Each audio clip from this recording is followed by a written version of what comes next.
And so the where I come from in my parenting style, and I call it play it out parenting in my book. I literally say, like, this is a new play it out parenting style, Oh. that you can adopt, but it kind of meets at parents in the middle.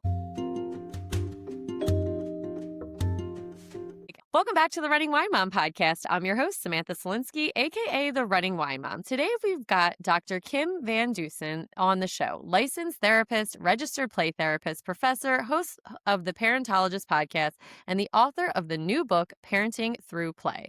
We're talking connection over consequences, tiny playful moves that actually change behavior, how play works across ages and neurodiversity, and the real life chaos behind the expert title. Get ready for stories, practical tips you can try tonight, and a few moments of honest parenting confession from myself. Without further ado, let's welcome Dr. Van Dusen. Welcome.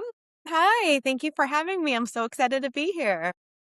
I am very excited. And my signature on my email is we don't stop playing because we grow old because we stop playing. So I thought this is going to be the perfect conversation Yeah. today for everything. But before we get into that, we start each episode with our wine, and win of the week segment. This is where we share our favorite bottle of wine, vent about something that's been bothering us, and celebrate our recent victories. So grab a glass, take a deep breath, and let's get started. So what is your drinking wine of the week? Ooh, well, last night, my go-to for white is always a Sauvignon Blanc. So I was actually out to dinner last night with a friend and I ordered a Sauvignon Blanc. They only had one by the glass on the menu. And I'm like, that's the one I want. I don't even know where it was from, but if it's from New Zealand, it's even better. That's my favorite. But my favorite bottle of wine that my husband will get me on occasion, has been my favorite for years and years, is a Robert Mondavi Pinot Noir. I don't know if you've ever had Ooh, it. It's a reserve bottle, but it's less than $20, usually even less than okay. 15. So it's pretty reasonably priced, but it's so good. So if you want a good red, that's my go-to. And if not, it's always a Sauvignon Blanc. Well, you're just like me. I'm like a Savi B from NZ is my favorite kind. I like that. I'm going to use that. And I love a Pinot Noir in the winter. And it's just I love. So I'll have to try that one. So, what is your complaint wine of the week? Ooh, well, if I'm being honest, I'm right in the middle of getting my book out in the world. My pub day Hmm. is coming around the corner. And so it's just been just jamming left and right. My schedule's been busy and just trying to get all out there. But I feel a little in the dark sometimes. I'm on my own. I'm not having a ton of support. And so I think that's just my biggest whine is just like, I really want to get this book out into the world. I know it's going to change lives. And I just feel like there's a lot of obstacles along the way. I think people don't see the behind the scenes of what's happening when you try to launch a book. Yeah. So it's been a lot of work, and I just called a couple of bookstores, so excited to be like, are you going to carry this book? I didn't tell them I was the author. I just said, do you have it scheduled to be in the bookstore on Tuesday? And they're like, no, we don't even have it ordered yet. And I'm like, No. no. So I'm like calling all these bookstores now, like trying to like sell them on buying the book. Because I'm like, well, if it's not in the public, then no one's going to see it and buy it. And Right. so it's been hard. I'm not going to lie. The behind the scenes is a little stressful, but I'm also excited, trying to stay present in the moment and just try to, glean onto the people that are saying yes and interviewing me like yourself and just trying to get it out there to as many parents as I can. Yeah, it's so, I mean, I have been lucky to interview so many authors, big and just starting out. And I just feel like it's such a difficult space to be in. And I love interviewing authors specifically for that, just in hopes that I can get their book, just even if it hits one extra person, like, because you guys work so hard and it's just so difficult to get it out there. So I'm not in your position, but I totally can understand what you're kind of going through. Yeah, thank you. Especially I could like get to a top of a mountaintop and just like start sharing it with them, like just throwing them off and just having them land Yeah.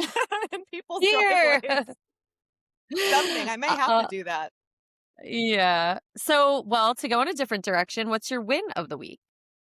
Well, my win of the week is honestly, I've just been doing again a lot of networking, and I've landed a couple of really great media interviews for next week on television in a couple local markets that I'm super excited Nice. about. And so I feel like my mantra, I guess, in life is if you don't ask, you're never going to get the yes, but you have to put yourself out Hmm. there and take the risk. And there's going to be a lot of no's. You are going to get rejected. I get rejected all the time.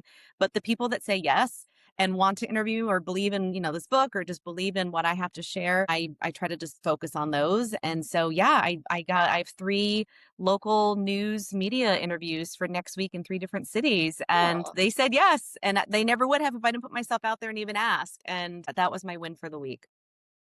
It is truly the most underrated thing is just asking and putting yourself out there. And again, even with the podcast that I have been like, I'm going to ask this person. I don't know if they're probably going to say no. And some do, but then when people say yes, you're like, well, it's really nice that they said yes, and they never would have said yes if you didn't ask. And if people say no, you're still in the same position that you were before they said no. There's no Exactly. But Yep. people get caught up in the they said no versus, Yeah. someone will say yes. Someone will say yes. Yes. Yes. Exactly.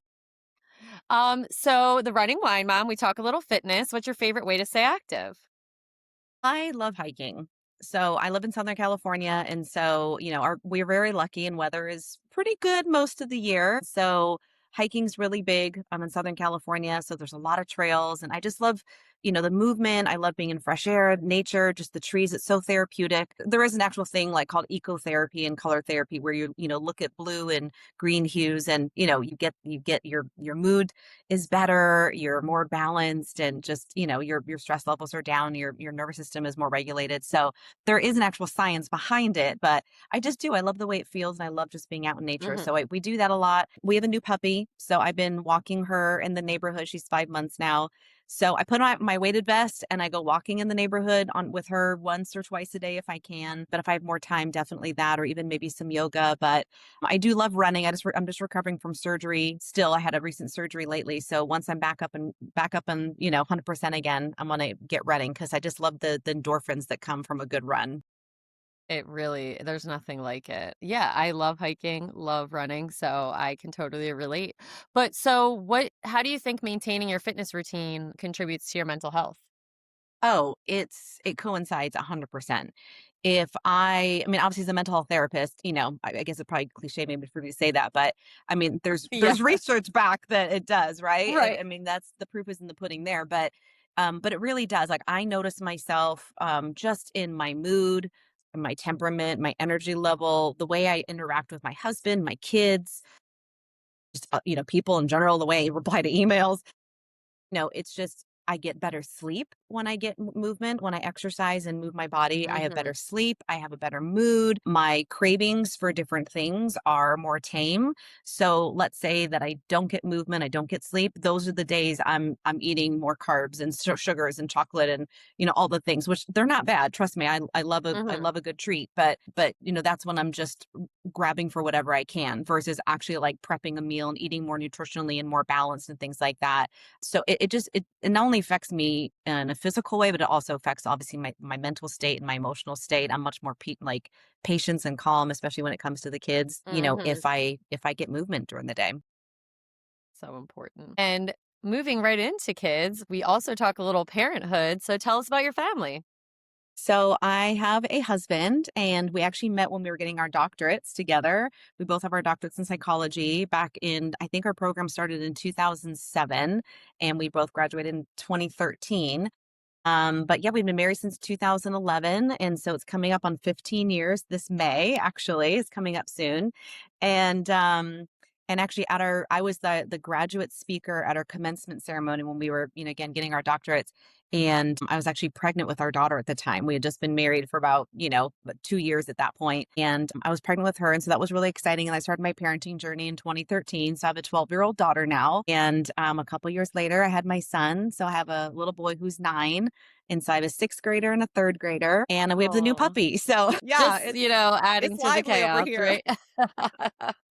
But it's good. I mean, we're What do you going think? into the tween years and, we're Yeah. still in school age, but most of the kids I see in my clinical practice and that I've worked as a therapist, as you said, a child and play therapist for almost 20 years now. And most of the kids I work with are toddlers and early elementary school. So kind Okay. of like the 3 to 7 is my sweet Mhm. spot when it comes to children from a clinical perspective. So even though my kids are getting older, I'm still staying young in that Yeah. space with the young ones, at least clinically. Perfect for me to ask my questions as having a 4 and I keep 5-year-old. leading So you this up. is Like I'm like, here, I I'm like, all right, let's get to these other questions. I got to ask you what you were least prepared for in parenthood first. Gosh. Well, honestly, and I share this a little bit in the book too. I think no one ever taught me how hard it was going to be, or there was no book out there, I guess, or just no Hmm. resource out there for parents, moms specifically. I'll speak for myself on going from one child to two.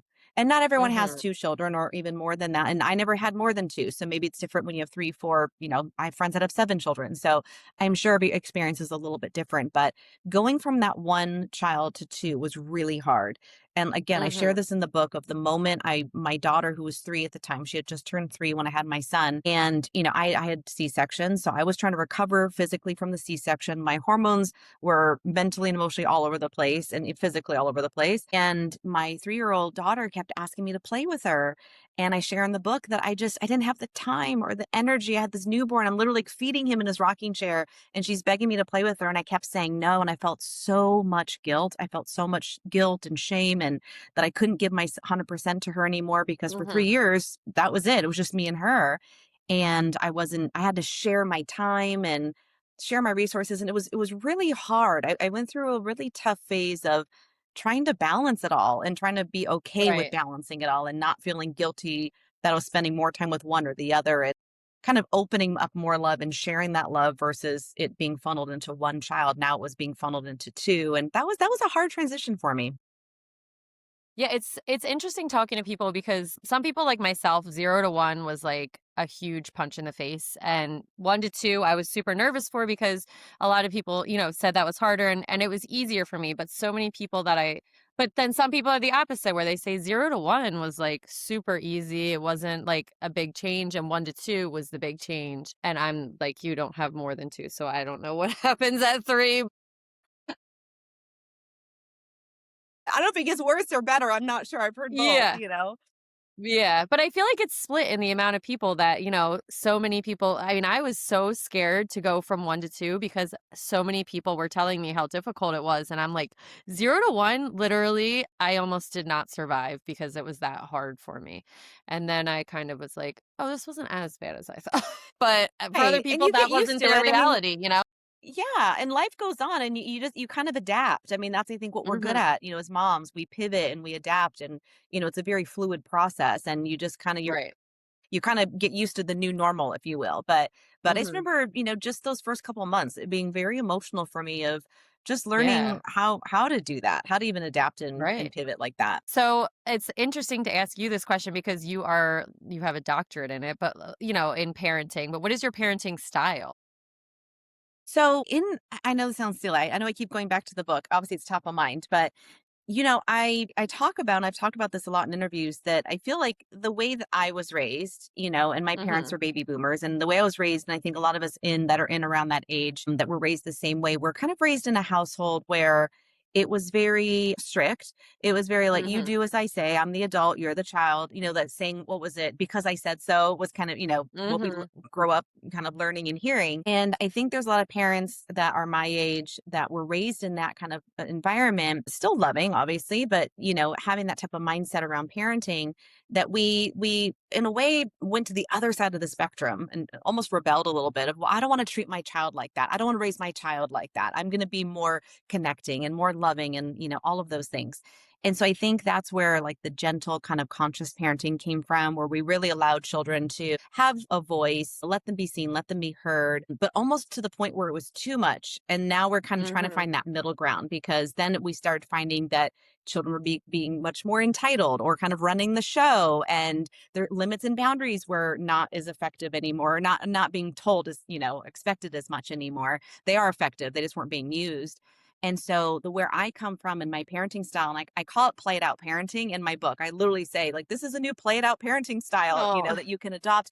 But it kind of meets at parents in the middle where there's Hmm. chapters on limit setting. There's chapters on boundary setting. There's, chapters on how to effectively give outcomes and consequences and things like that when they're needed. But that's a half the book. And the half the book, relates around play and different things like that. But it's very behaviorally based. So, you still need those things to be an effective parent, but then you also need the connection piece, the trust and the safety and that Mhm. foundation. So then when you do have to set a rule or ask them to comply in some way, they're more apt to do it because you've already done the road work first with the trust, the safety, the connection, Mhm. to begin with. So it kind of marries both and kind of meets parents in the middle. And what's one piece of advice that you give to other parents? Honestly, to be open to new things is Mhm. something that I feel like I repeat over and over again. And what I mean by that is a lot of times I work with parents and they'll say, "Oh, that won't work for me." I'll give them an intervention to try at home and they'll just dismiss it before even trying it. "Oh, that won't work for my child." Or that's not the kind of parent I am. And that's fine. There's no perfect mold for the perfect parent or even a mold for a certain child. We're all different. And you do know your child best as the parent. Mhm. But I just see things for 20 years. I've, done a lot of the parenting I've done with my own children, and the clients I have and coaching those parents is all research backed. It's all evidence based, effective, well researched ways on how to Mhm. parent more effectively. And so knowing that from that kind of expertise and my personal experience, again, being a mom, I said, well, just, let's do an experiment. Let's just try it. Let's just see if it works. Let's just try it for a week and see if it works until our Mhm. next session. And then okay, and then sometimes they'll come back, "Oh, I didn't try it," or I tried it once and it didn't work." "Okay, keep trying it. Let's do it for give it a good go for 1 week." And then they'll do it, and then they'll see the change, and they'll know that Mhm. it worked. And so I think if I can get parents past that barrier that they give themselves and limit themselves with, because they come to me because they want solutions. They come to me because they Right. want that advice, but then when I give it to them, it's like there's that pushback, of like, Right. they kind of dismiss it like, though, that's not going to work, or I tried it once, but so I think that's what I would hope people that read this book and hear what I have to say is just giving it an opportunity. You lose as an Yeah. experiment, but just try it and give it a really good go. And if it still doesn't work, then take another tool out of your toolbox. But until then, Mhm. try this first because this might be the answer you've been looking for. This might solve a lot of your problems and challenges that you're having. So it's just being open-minded is kind of my biggest thing that I hope parents take away from it. All right. Well, I think that's the perfect segue to get into you. So you call yourself the parentologist. Walk us through what that means to you. How did you come up with that name?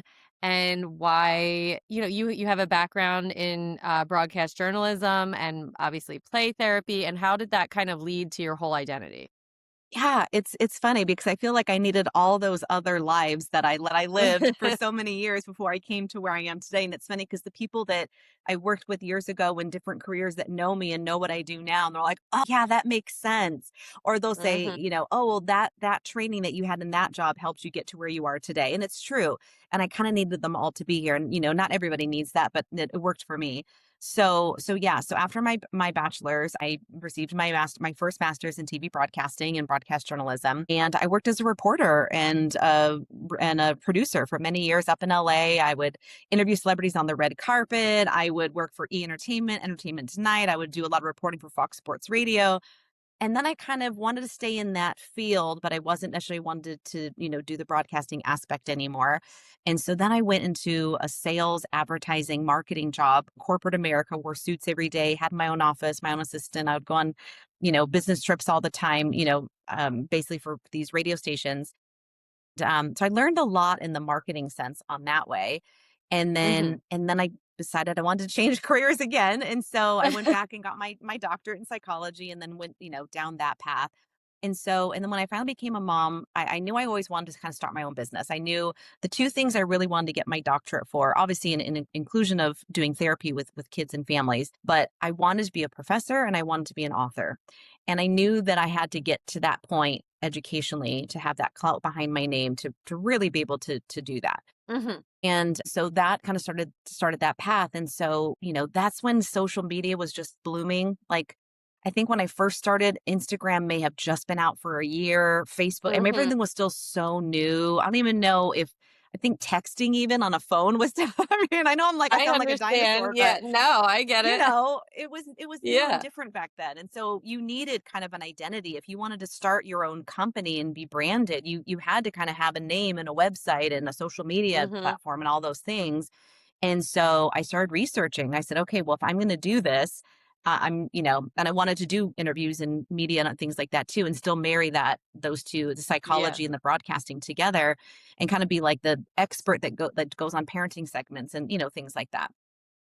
So I researched names and so many different ones came up, like the mommy therapist and like all these different ones that I was trying to go for, Dr. Mom, Yeah. and then yeah, right? I mean, there was all those kind of Yeah. ones, but they were all taken. And so somehow I found parent because I was a parent and ologist since I was in the psychologist field. And so I said, okay, parentologist. Oh, parenting expert. That makes perfect sense. Perfect. Typed it in. The domain was available. So I went with it and I just branded everything after that. So that's kind of how it Oh, was I born love and it. how I was able to market myself on social media by using that background, obviously the broadcasting background and then the psychology background. And that's where it was born. And that's where it's led me to today.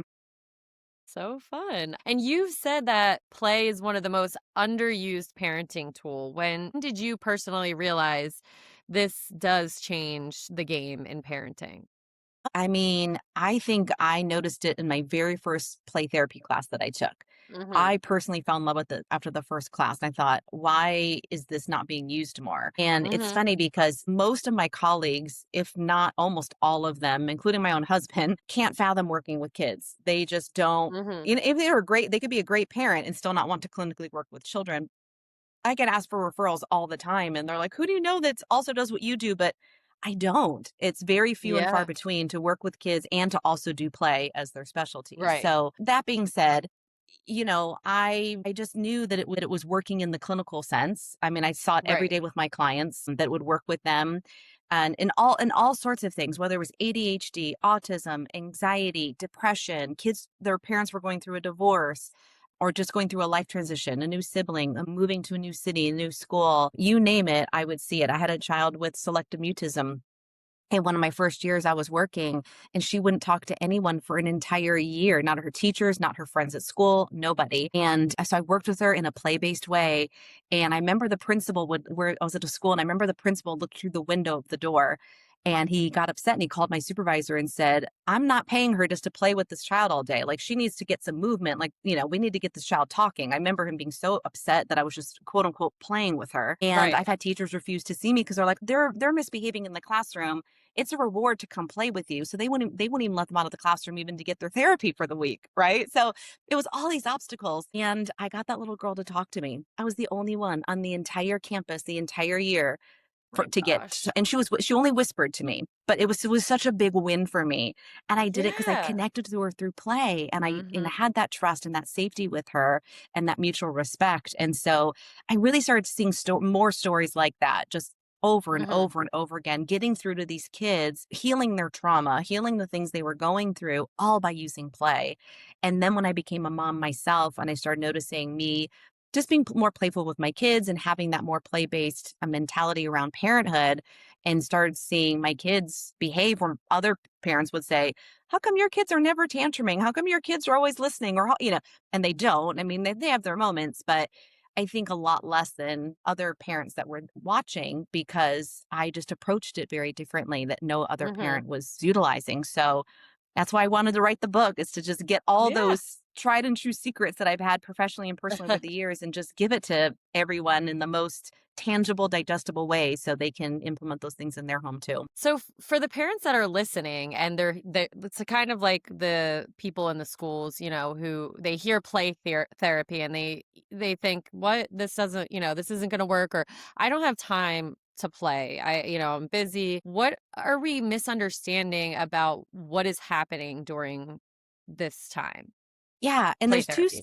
Yeah, that's a great question. I get it a lot actually. And I can never force anyone to do the intervention in this book. Whether I Mhm. know they work or not, it's hard to convince parents how to parent sometimes. So, Mhm. there's that obstacle. But if they just like I said, if they just are open-minded about it, there is a mindset shift to it. And I'll share two really quick kind of stories and hope that it, answers the question.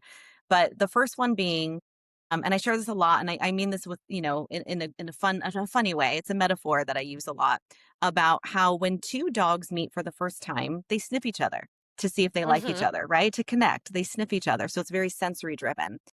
When adults connect, they talk. Hi, how are you? What's your name? How do we get to know each other? What do we have in common? What could we, but it's all done through talking.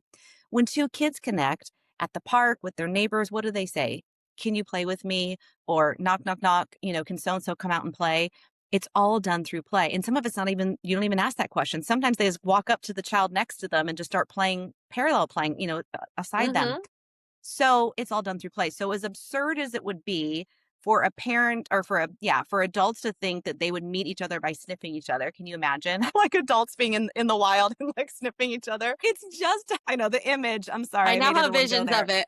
But it's just as absurd for parents to think that they can connect with their child through talking because play is their language. It's really how they're going to connect with them the most. And then parents will say, well, I'm tired. I don't have time for this. Play is for kids. Well, if you prioritize play first before anything else, you'll get more compliance, you'll get better behavior, Mhm. you'll get all those things, less power struggles, less tantrums, less defiance, all of that, less aggression and anger. And that's again proven in the research and, also, but parenting's going to be hard either way. Parenting is really hard when you're struggling with your child, they're crying, you're yelling. It's very stressful. Everyone's stress hormones are high. That's going to be hard, right? And that takes time and energy to get everyone regulated again, to, diffuse the problem, all of that. That takes a lot of time and energy. Play and peacefulness also takes a lot of time and energy, but it's a whole different Mhm. route to take. So, if Mhm. you're going to put your time and energy into parenting and doing one thing over another, do you want to do the defiance, power struggle tantrum way and the yelling and crying way? Or would you rather use the techniques that I share and maybe put a little effort into your playfulness and doing it that way? But you're going to get a lot more peacefulness out of your home and a lot more compliance along the way, too. Yeah. And so what does play give kids emotionally that traditional discipline or talking it out sometimes can't? Well, I think, just going back to, a lot of children don't have the speech and language skills to be able to communicate in a Yeah. talking way, right? Some kids are nonverbal or some kids, just get anxious around having eye contact and having long conversations, Mhm. talking, a 5-minute conversation to us can seem like, oh, it's a teaching moment. We're just teaching them this or that. But to them, it can feel like this excruciating lecture where they feel trapped. Yeah. And so two things are going to happen. They're either going to withdraw and then you're going to get mad at them because you think they're ignoring you or not listening, right? Or, they might act out and start doing something just to get in trouble, just to get away from you so they can get away from the Yeah. conversation. So one of those things will happen. So if you do, these things in short increments or do it through play, you can still use it as a teaching moment. But if you're doing it through play, it's almost disguised of, okay, we're playing and we're talking, or we're playing through the scenario of whatever's happening. And it's much more approachable and digestible for the children to Mhm. comprehend and make sense of and respond to as well. Yeah. All right, well, let's get into the book. Parenting Through Play. It's a playful title with such a serious promise that people are coming to get advice about. What was the single idea or moment that pushed you to write this book, and what gap in parenting books did you want to fill? Yeah, I did. Thank you. That's a great question. And I did see a gap in the parenting world and parenting books. One of the last parenting books that came out was about 20 years ago called Playful Parenting. Okay. If anyone's read it, it's a pretty popular book. Lawrence Cohn is the author, and it was phenomenal. It was a great book, but it was 20 years old, and I wanted to write something more modern, right? That's 2 decades that have passed, a lot of generational differences that have happened from parents from 20 years ago all the way to today. And so, and I really wanted to write it in like a very, like I said, quick, simple way, like very quick how to's of if you're dealing with tantrums and meltdowns, you can go right to that chapter and get a plethora of Mhm. different ideas you can try for that moment. So it's a resource you can read, from cover to cover, or you just flip to that chapter. Like I have a chapter on picky eating and what to do and how to Hmm. help kids through, eating challenges and trying to get them to, try new foods in a playful way. And so if you're dealing with that, you can go right to that chapter and try one thing. And if that doesn't work, go to the next intervention or whatever it is. And so I tried to write it because I felt like a lot of books. So I taught play therapy as a professor for 10 years. And the books I had in the class were great, but they were very Hmm. scientific, very research based. I think my students were getting a little bored. It was just kind of theoretical, a lot of case studies. And I always said, I'm never going to Hmm. have a case study when I write a book. I'm like, one of these days I'm going to write a book and you guys have to, buy my book as the class book. And so I think I just saw the gap teaching play therapy as a Right. professor. And then also like as a parent, I was seeing that gap. And so I said, I'm just going to do this. I'm just going to do it. I'm going to do it myself, make it all, evidence based, and then I do sprinkle in some heartfelt moments from my own parenting and my own clients to a certain sense, but it's written in a very, like I said, digestible way. And so when I saw those gaps, I just knew I wanted to fill them. And like I said, it's the play therapy, solution focused therapy, and positive interventions and supports. Or yes, Hmm. PBIS. Those three evidence based programs are really the trifecta when combined together, which has never happened before in literature. When you combine all three, is really the secret to the sauce, the secret of, not just play therapy, not just PBIS or positive behavior interventions and supports, and not just solution focused therapy, but all together really Right. complement each other to make this parenting style the most effective that I've never seen before. And so many of the listeners, they're juggling multiple jobs, school runs, toddlers. How would you persuade these stressed, time poor parents to play is worth the investment? And maybe what are one or two like micro play moves that they can try quickly, like under 5 minutes? Yeah, no, that's great. Okay, so let's do this. Okay, so one of the ones that always comes top of mind that I share with quickly, because again, it doesn't usually sometimes even take a lot of time to think of it. But one of them is I'll go back to the picky eating chapter at mealtime because that seems to be a big struggle for a lot of parents, no matter what age your kids are. And so, one quick thing I share in that book or in that chapter is instead of giving your kids a fork, if they're kind of, having some power struggles and kind of protesting at dinner time, is instead of giving them the fork, give them a pair of tongs. I get those there's like mini tongs you get at Amazon, right? And even just telling you about it, like you kind of smile and you laugh and you're like, oh, that sounds actually kind of fun. Like I would Right. want to eat with tongs as an adult. I think that just sounds fun. Yeah. And it's different. It's outside the box. It's creative and your kids will love it. And they'll actually probably be more apt to eat the meal without the protest if you give them something Hmm. fun like that to do. And I have a whole bunch in the book Right. that are similar like that, like just really quick things that you have around the house to just make it more fun when it comes to eating. Or, when it comes to cleaning up your toys, when it comes to doing chores, when it comes to having tantrums and meltdowns, or if your child's just dysregulated. And, I have that's my longest chapter of just tip after tip after tip of here, try this. I have like the lantern method. So when you read it, it makes more sense. But the tongue ones is my favorite. A tantrum one is that I use a lot is leaning into tantrums, not trying to protest it as much, but leaning Hmm. into it. So if your child's already activated and their nervous system is already escalated, get one of those little colorful sand timers. And again, something really inexpensive investment. If you don't have one, you can always use something at home too. You don't have to buy these things to make it effective, but have them lean into the tantrum and say, okay, you have 5 minutes. When the sand timer is done, that's when time's up and we're going to go on to the next thing, whatever it is, whether it's a transition to Yeah. something, leaving the park, you know, whatever it is. And so they can stomp, they can cry, they can roll on the ground as long as they're safe and the people around them are safe. It's a very strategic intervention for them to actually just say, okay, fine, have your tantrum. I'm all Right. for it. I'll be right here waiting for Yeah. you when you're done. You're not abandoning them, you're not rejecting them, and they're not getting punished for it. And then when the time's up, then you're okay. Now it's time to transition. And most kids don't even need that 5 minutes. I usually do a 5 minute timer. They need two or three because they're like, okay, I'm done. And they want to Yeah. move on to the next thing. So that's a fun one. Or even the other day, I'll share something my husband just did.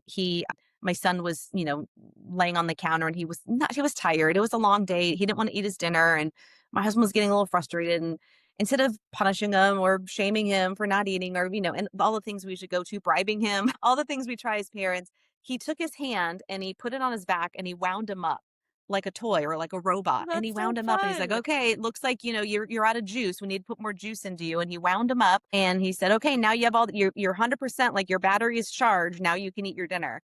And it worked. That's all he did, and that's all he said. It's just so little simple micro practices like that. Again, doesn't have to be a toy. It doesn't have to be you sitting on the floor for 30 minutes having active dialogue with your kids, which Mhm. I know is not preferred and not and exhausting for a lot of parents. I don't know really any parents that love doing that all the time. But it's those little shifts that you can do in the midst of what you're already doing, and just the language you use and the things that you say and do that really make that effective. I love that. I'm gonna use that for sure. The, Yeah, wind do up. it.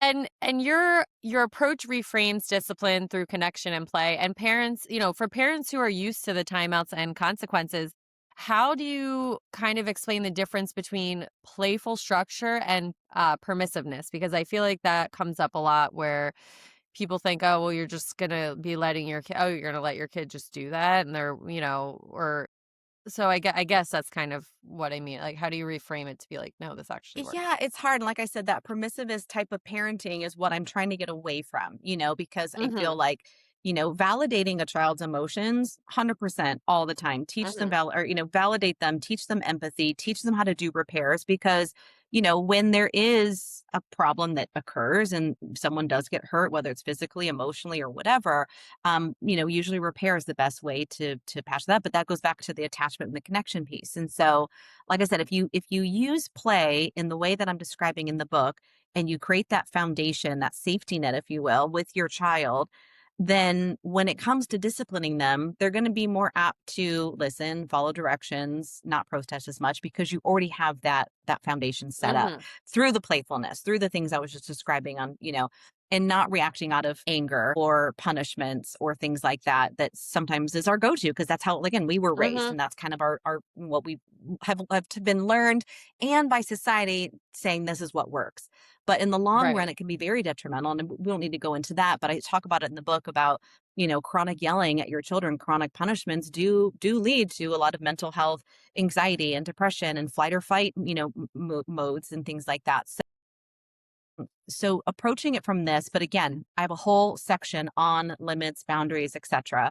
So, setting the limits and saying, your feelings are valid, but the way you're Mhm. behaving is not okay. That doesn't follow the rules of our home. That doesn't follow my behavior expectations, which you tell them ahead of time, and they already know they already should know Yeah. what they mean, and because you're very open dialogue with them on that. Mhm. And then, but then, following through. And if you had that limit set, then you need to follow through with whatever that natural or, predetermined consequence is. I call them outcomes in the book, but, same difference. But, doing things like the do over method I talk about in the book. So let's say your child knows they're not supposed to be running down the stairs, which we know is a safety concern, obviously, right? But kids get excited, they run. That's just what they do. Like when you ever try Mhm. to tell a kid not to run and then they start like kind of walking really I fast or skipping or, hopping because they're like, well, I'm not running. Yeah. So instead of, saying don't run, you say, please walk, but, changing language like that. But the do over method, they're running down the stairs and you say, hey, that's not the rule of our home. The rule in our home is for us. And you take it out of your own, emotionality. And you just base it on the rules solely. And you say, the rule in our home is to walk down the stairs. So I would love for you to go right back up the stairs and then walk down and show me how it's done. And if they Mhm. do it, and then that's it. There's no consequence to that. Yes, they did something wrong by running down the stairs, but they were able to stop themselves and redirect them to have that do over. And so then you just praise them and say, great, thank you so much for listening Right. and following directions and doing it the right way. And, I'd love to see that more in the future. And then you move on, you know?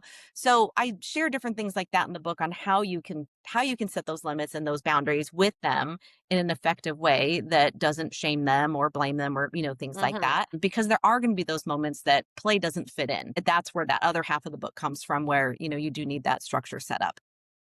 And that is gonna be, we had an incident today with my son. Him and my daughter were playing, and he hit her in the face because and he has them, like, every once in a while where you can tell he gets, like, overstimulated angry, and he's almost 4, he hit her in the face. Um, so, we do play and we do timeout consequences as well. Like, obviously in that situation my husband didn't do anything play in the moment. But what would you suggest that could be like, we took his stuffies away and had him sit in timeout for that? What, I don't know if that's right or wrong. I mean, honestly, I feel like a lot of parenting is honestly just about trial and error, of Mhm. what works for you, what works for your child, what works in your home based on their developmental level, their age, their temperament, all those Mhm. things. And so I don't actually say that what you did was wrong. I think I've done something very similar to that with my kids in the past. Because a lot of times, again, we're in that moment, we just go right to what we Mhm. think of. And if we second guess ourselves, later we can say, oh, I probably shouldn't have done that. Maybe I'll do differently next time. But you can't really go back. I mean, teaching Right. your kids that you're not perfect either and you're going to make it heated in the moment and share that on with them, I mean, is perfectly fine and even encouraged. So a couple things. One is I talk a lot in the book. I think I have a chapter called, well, I know I have a chapter called this, but I think it's called The ABCs of Behavior. And where it Mhm. talks about being that detective, being curious behind what the child's behavior is. And so with your son, maybe he was triggered because he was hungry, he was tired, he was overstimulated, like you said. Maybe she took a toy from him and he got upset about that, or she wasn't Mhm. sharing, or Yeah. he didn't want to share, or whatever the case was. But Right. figuring that out first.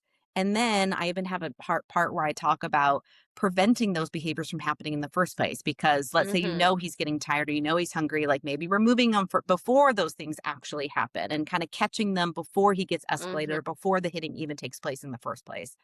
I do have a chapter on anger and aggression, and there's lots of different tools in there and ideas of what parents can do for that chapter specifically. And then maybe using a limit setting and replacement strategy. So, saying, okay, your sister's not for hitting.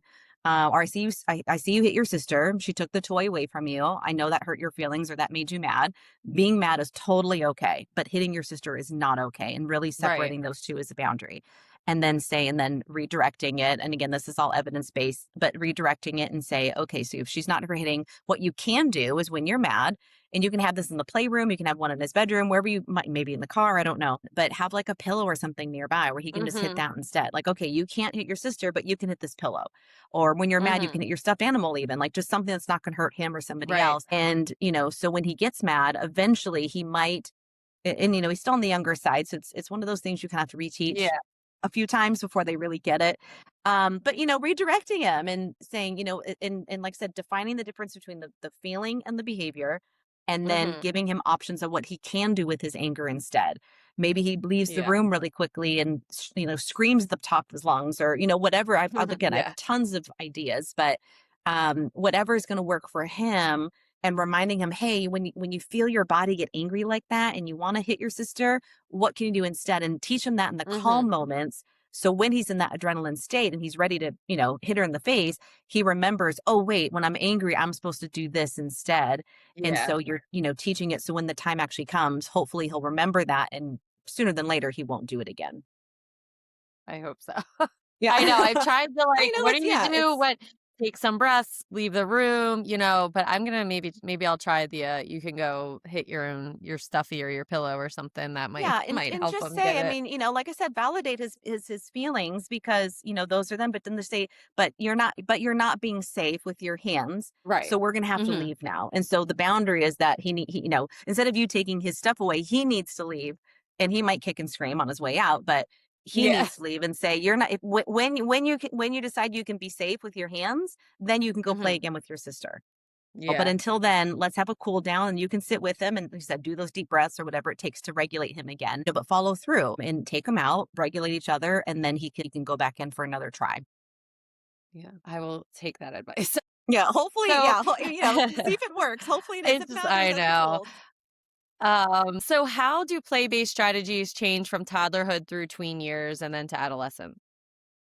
You know, I think it definitely obviously developmentally things change, cognitively things change, Mhm. and play looks different from toddlerhood to tweenhood and teenagehood. Boundaries look a lot different. I was just talking to someone the day about how I was doing an episode on sleep training and how different even sleep is. We know when your kids are little versus your kids are older, and you still lose sleep, but when they're teens, they have a curfew and they have their own car and they're out in the world, and you're up because you're wondering when they're going to come home and if they're going to come home safely and who they're with and what they're doing. Versus when they're little and you're not sleeping for obvious reasons. So I Right. think, as we evolve in parenthood, so much changes. And, one question I do get asked a lot is, from toddlerhood to tweenhood or teenagehood, I have a 12-year-old now, of what does play look like at those ages, or what does Mhm. parenting look like at those Yeah. ages? And it does change. However, I would like to say the constant that I see even with my own children as they grow, and I've worked with a lot of high schools and teenagers in the past and have even taught in a high school before. And so is the connection piece never goes away. The attachment piece is Right. always there. And playfulness can always be there, just looks different. Maybe when they're teens and Yeah. tweens, it's more about having, listening to music together and, or, building Legos together or, doing Mhm. puzzles together, playing board games or Uno or something like that versus, playing with dinosaurs and cars and trucks and toys and, dolls and things like that. So playing and getting that connection through play is no matter what, 0 to 18 and beyond is still there. And the attachment piece, they need to connect with their parents. They need to connect with their caregivers in order to have a good, positive relationship. And so, any way you can find to connect with them, no matter what age they're at, finding what they like. So, when they're little, they might like Mhm. trains and dinosaurs and dolls and so forth. And then as they get older, it might shift a little bit, but still hanging on to having those daily check ins with them, keeping a pulse on their mental health, the things they like, the friends they're hanging out with, their interests as they change, and genuinely being with them and just showing an interest in what Mhm. what they're doing too, and just having a respect for that as well, like respecting them for the person they're turning into, and say, hey, you really love art. Let's cultivate that. Let's take an art class together, something like that where it still Right. creates that space that you can have with just the two of you, but just looks a little different as they grow. And then the other one I wanted to ask is about parents of neurodiverse kids. They need practical tools too. How do you adapt your play-based methods for children on the autism spectrum or kids with sensory different? Great question. And again, not the first time I've been asked this. Actually, for the past I think I resigned about 2 years ago, but before that, I worked Mhm. for a center in Southern California that was specifically Okay. for children that were neurodiverse on the autism spectrum. Mhm. And so for 4 years, I worked with so many different, clients of all different ages, from the little ones, literally, I think my youngest was 3, possibly, Okay. all the way through in their young 20s. And a lot of the play-based strategies I use in my book, I actually would work with them as well, and a lot of them did work. Especially a lot of the kids that I worked with were nonverbal, Mm. or they just had very severe ADHD, so they couldn't focus very Yeah. easily, or well, as a comorbid diagnosis, or they didn't have the speech and language skills, and so play became very almost more vital in that neurodiverse Mhm. community than it did for the typical neurotypical child, because they didn't have the language skills. We a Mhm. lot of the kids that, I say play is their language, and it is even for typical children who don't want to talk. Like, we started our episode talking about that, how kids don't really, that's not their language to talk to parents. But when your child can't physically talk to you, it layers a whole nother level of complexity. And so play becomes vital for those neurodiverse children who don't literally physically have those language skills. And so, you might be connecting through animal sounds. I remember one client I had, she couldn't talk, but she would do animal sounds. And so her parent Oh, and her fun. would sit there on the floor. It was so beautiful, and they would sit on the floor and do animal sounds together. She would be like, okay, this is a tiger. And she would Mhm. roar, or this is a pig, and she would oink, or, whatever it was. And then her child, who again couldn't talk, but she would make these little, or she would go, nay, or whatever it was. And it was just so beautiful that they connected through this playful banter with each other and didn't even need words at all.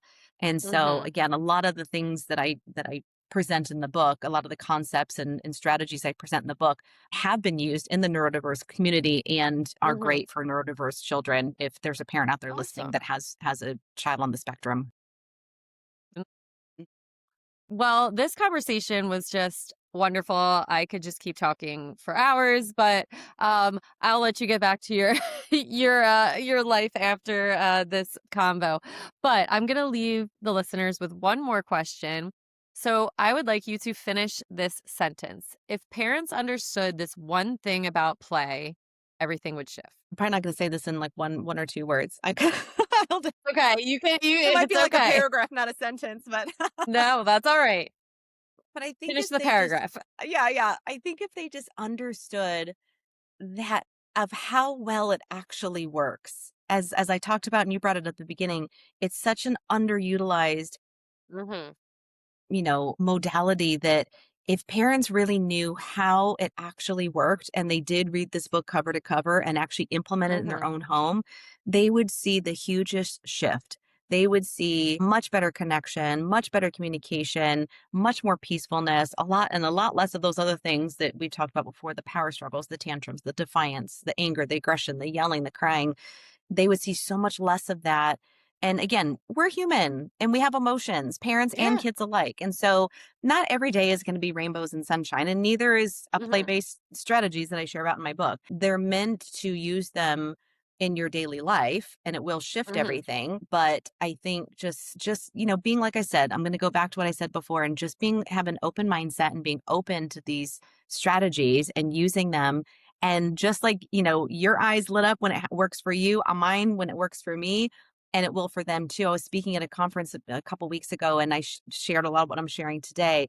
And I had 4 or 5 moms text me that night and say, I didn't really realize how easy this was. One was saying they were trying to get their Hmm. child out of the shower, and the child was refusing to get out of the shower to get ready for bed. And she said normally she would have just yelled or given a consequence for not listening or whatever the case may be. But she had me in her head, and she said, she had him like roar like a tiger all the way to his bedroom. And, she's like, okay, pick an animal you want to be and let's act that out. And then you can get out of the shower and go to your room. And it worked. And she was like dumbfounded. Like, it was just like, Hmm. oh my gosh, it actually worked. And it diffused everything and it made everything so much easier and better. And she was like, thank you. I just never would have thought to even try that or use that type of strategy.